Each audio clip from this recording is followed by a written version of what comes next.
Thank you. Welcome, everyone, and thank you for joining us at today's event.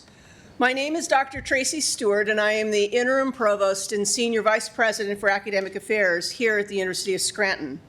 We are grateful to have you with us today as we share an announcement that reflects the university's commitment to public service and our dedication to providing our students with world-class resources.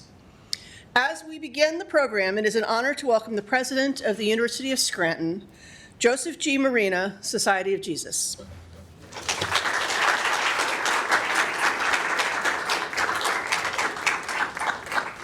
Thank you, Tracy. Good afternoon, everyone. Thanks so much for being here. This is a wonderful turnout, and a special welcome, of course, to our guest of honor. This is a very exciting day for our university when someone so distinguished, so accomplished in leadership, so dedicated to public service and to the common good joins our community here at Scranton, and in so doing, commits himself to help advance our cherished Jesuit mission. And so I invite you to join me in an official welcome to the university's very first Leahy Distinguished Fellow in Public Service, Senator Robert Casey.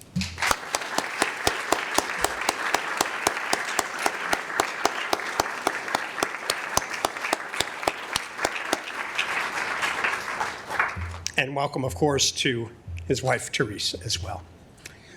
When I first began talking with the senator about the possibility of this wonderful position, I kept calling him Senator Casey until he finally suggested that I call him Bob.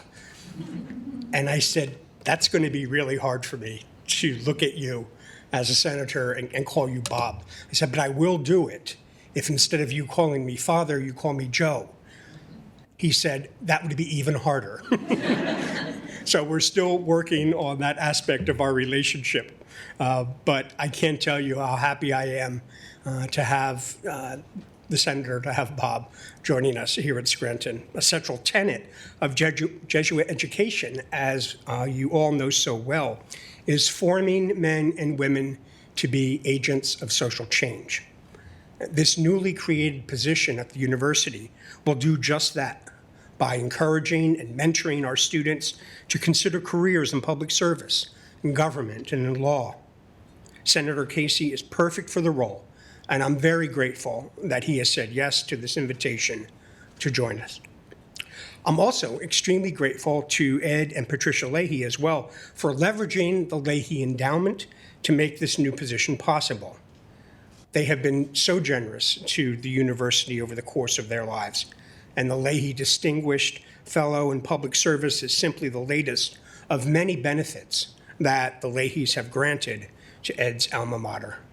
A member of the class of '68 is here with us. May we please acknowledge Ed Leahy.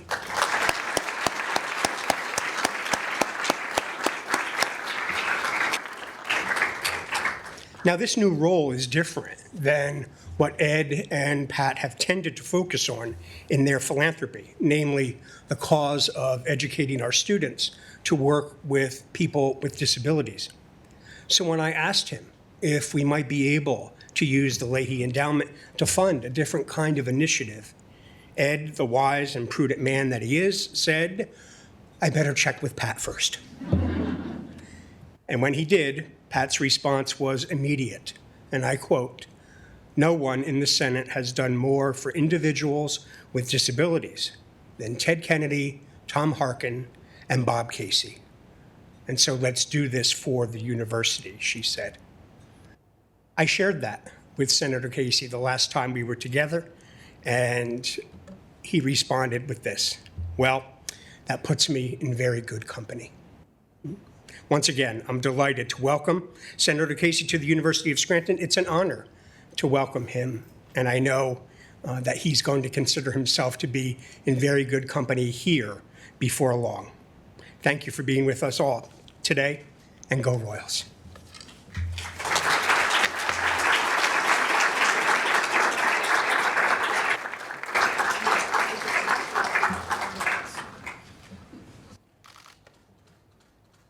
Well, Father, thanks so much for your introduction and for quoting me accurately about that the kindness demonstrated by Ed and Patricia Leahy to make this position possible and to focus the nature of this work on public service.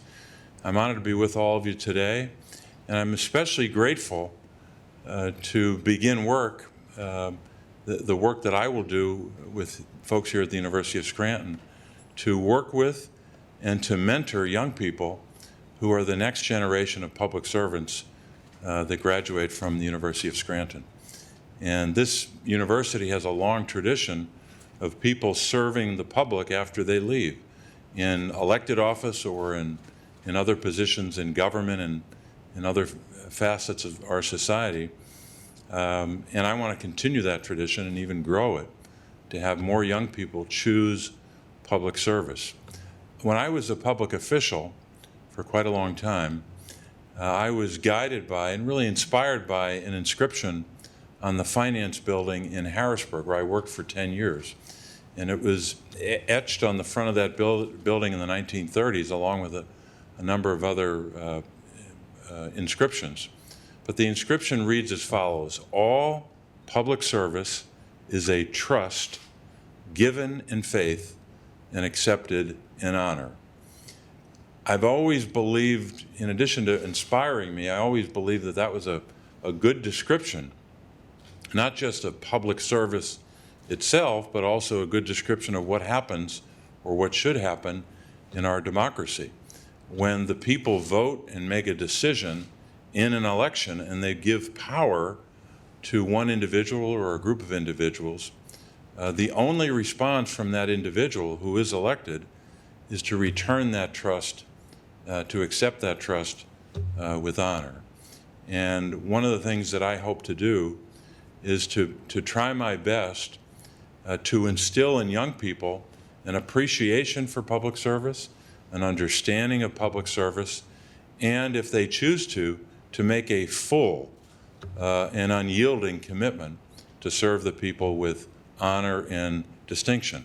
So that means I'm going to be engaging with students of all kinds, not simply students who happen to be Democrats or Republicans or independents, but students who may not choose public service. I want to make sure that I engage with as wide a variety or spectrum of students as possible, because even a student who will never pursue public office and wants to pursue work in the field of business or healthcare or something else, even those students should have an exposure to, and I would hope, an appreciation for what public service is, how our system should work, and just an abiding appreciation for public service. So I'm blessed to have had the chance to have served in public office at both the state and the federal level. I've learned a few things along the way, not simply about government and about policy and issues, but also about politics and elections. And so I want to try my best to provide for students a real world perspective on what it's all about. That it's not as if you seek public office and it's conferred upon you. You have to win an election.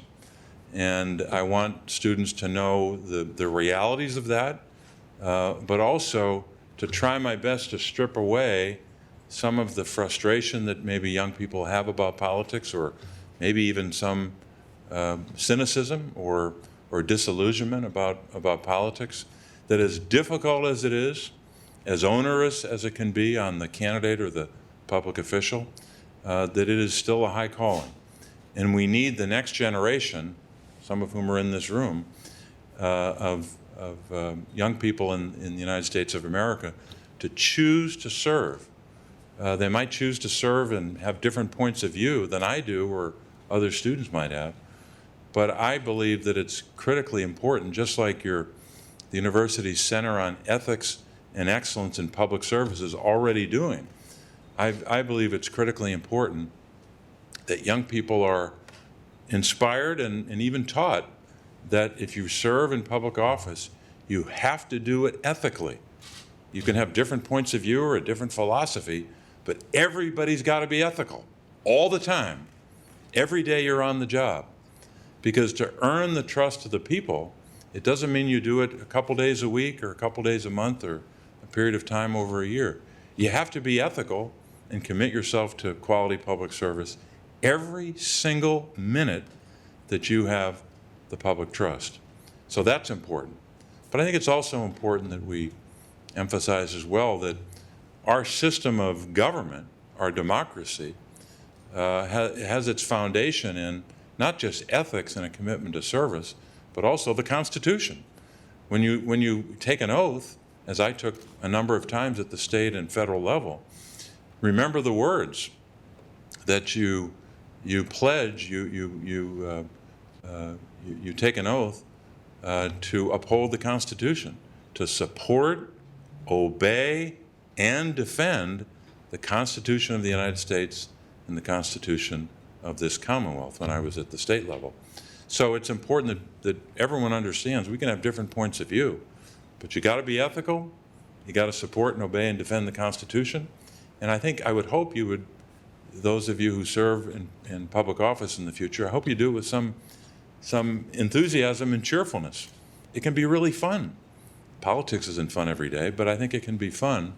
And so I think that's the most important thing I want to convey, that if we can, as a team here, the work that I will do, the work that led by Father Marina and the team here at the university, the work of the faculty, the work of the Center on Ethics and Excellence in Public Service, that all of us together can provide opportunities for young people to learn about public service, to be inspired to serve, and even if they're hesitant, maybe to be moved into the column of those who want to serve. And even if they don't serve their whole life or a big portion of their life, to be able to serve in some fashion. It doesn't have to be public office. It doesn't have to be in government. Even if you're running the biggest corporation in the world, you can still work on behalf of the public in some fashion. So I'm just grateful for this opportunity, and I can't thank Father Marina and the university enough for this opportunity. And as he made mention, Ed and Patricia Leahy make this possible. And I've known Ed Leahy a long time, but when he and Father Marina talked to me about this, I thought, my goodness, I can do this work at the University of Scranton, a Jesuit school, and it's only a couple blocks from my house in the hill section? Therese, I think, was happy about that. I won't ask her to respond, but I think she was happy that I'll be home more.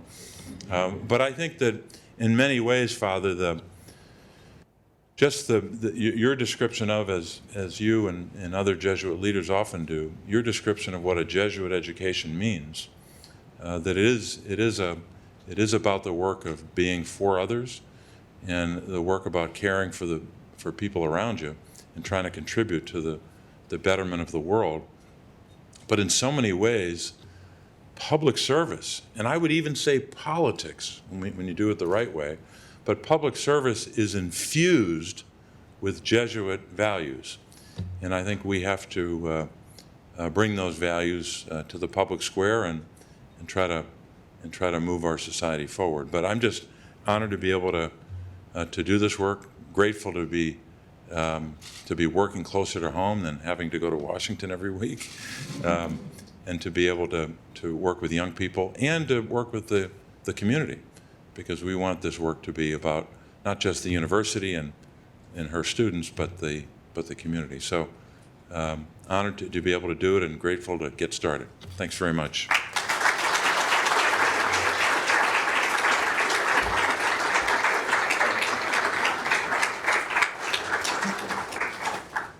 The senator went to the College of the Holy Cross, not to the University of Scranton. We will not hold that against him. It's another fine Jesuit school, but since there's something lacking here, you have to open this before I speak. Wow. You got purple and white here.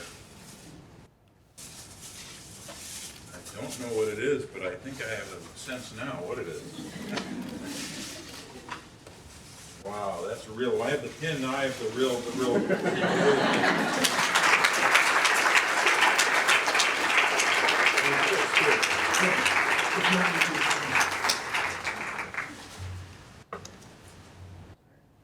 Thank you very much, Senator Casey, and welcome to the University of Scranton as our Leahy Distinguished Fellow in Public Service. Next, I would like to welcome and introduce the University Benefactor and graduate, Edward Leahy.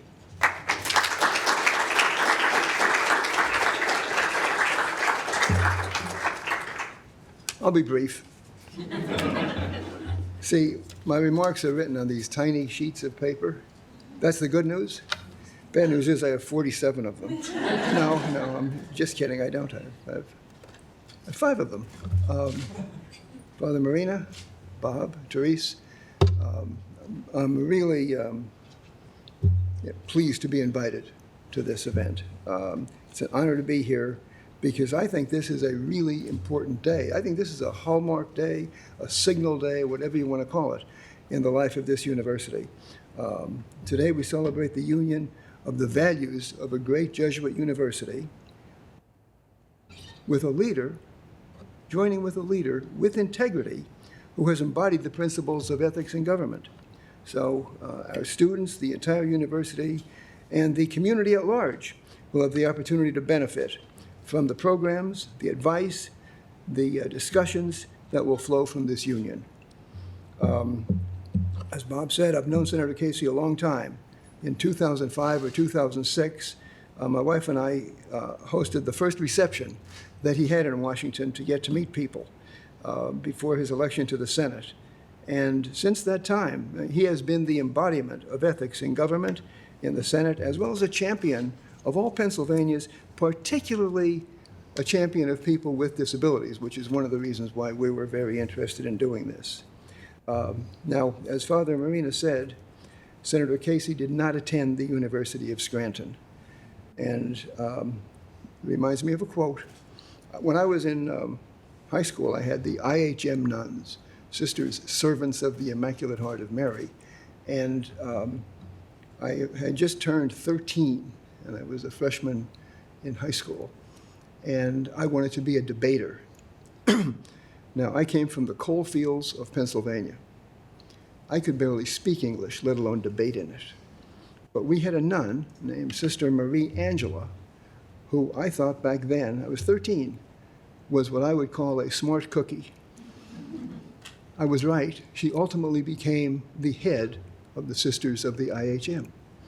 But she was the debating coach, and I was this 13-year-old kid. I just turned 13. And she said one day, and I'm not sure whether she was speaking to me or to the debate team generally, she said, just remember, if you're not a good speaker, quote people who were. Absolutely brilliant advice. I've built an entire career on that advice. But because Bob did not attend the University of Scranton, I will say, as St. Paul did, forgive as the Lord forgave you. So, or as in my business, as they say, I used to be a lawyer at some point, and I used to clerk on the United States Supreme Court for Justice Brennan, and Brennan would often quote Justice Frankfurter. Frankfurter, when the court was going to change its mind on a decision, he would say, well, as Felix, I couldn't call him Felix, he said, as Felix used to say, wisdom often never comes, so why not reject it merely because it comes late?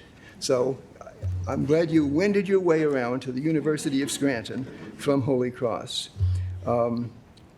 On behalf of my wife, Patricia, and myself, we are so pleased to help make this possible because for over 40 years, we've tried to benefit in some ways the educational and medical institutions, Jesuit institutions, on the East Coast of the United States.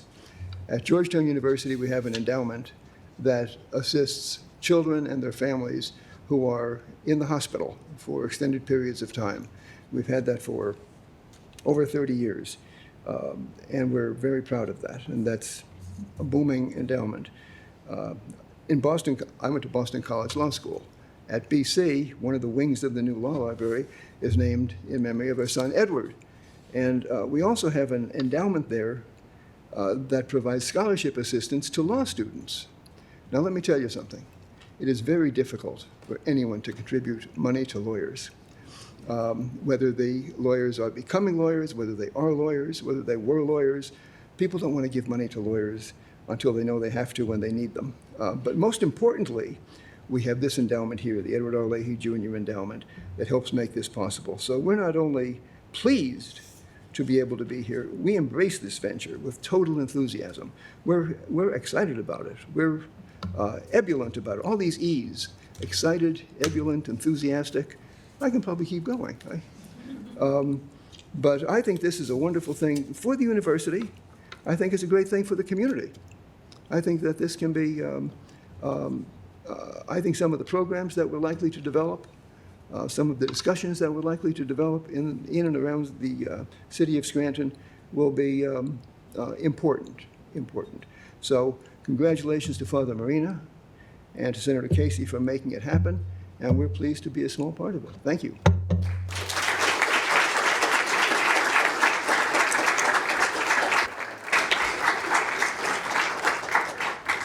That concludes our program. Thanks very much to Mr. Leahy, Father Marina, Senator Casey, and for all of you joining us here today. Have a lovely afternoon.